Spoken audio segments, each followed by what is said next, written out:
বাঁকুড়ার Sammilani medical college ও হাসপাতালে রক্ত সংকট আছে, তার উপর আসছে গ্রীষ্মকাল, যার ফলে রক্ত সংকট আরো বেশি করে দেখা যায় বাঁকুড়ার ব্লাড ব্যাংকগুলিতে। সেই সংকট দূর করতে এগিয়ে আসে বিভিন্ন স্বেচ্ছাসেবী সংগঠনগুলো। আজকে বাঁকুড়া কলেজ মোড় এলাকার ডায়নামিক ক্লাবের পক্ষ থেকে একটি রক্তদান শিবিরের আয়োজন করেন।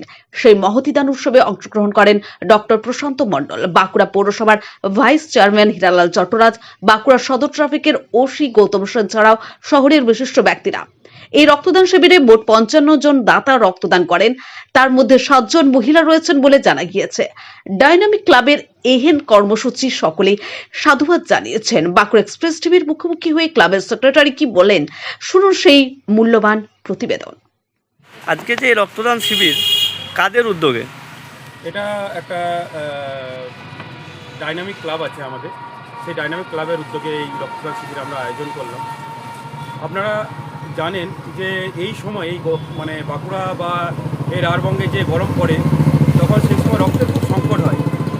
প্লাস আমাদের যে এই সময় ইলেকশন হচ্ছে, আমাদের যারা জনপ্রতিনিধি যারা আছেন তারা এই ইলেকশনের কাজে প্রচণ্ড ব্যস্ত তারা, তো তাদের পক্ষে এই সময় ক্যাম্প করা সম্ভব নয়। তাই আমরা কয়েকজন মিলে, মানে আমাদের ক্লাবের সবাই মিলে একটা চিন্তাভাবনা করলাম যে এই সময় মানে কঠিন একটা পরিস্থিতির মধ্যে আমরা একটা রক্তদান শিবির করি। তো সেই জন্যই এটা আমাদের আয়োজন করা হয়। কতজন রক্তদান করলেন? আমাদের 50 জন রক্তদান করেছেন, তার মধ্যে 7 জন মহিলা। আপনার নাম? আমার নাম সঞ্জীব সরকার, ডাইনামিক ক্লাবের সদস্য।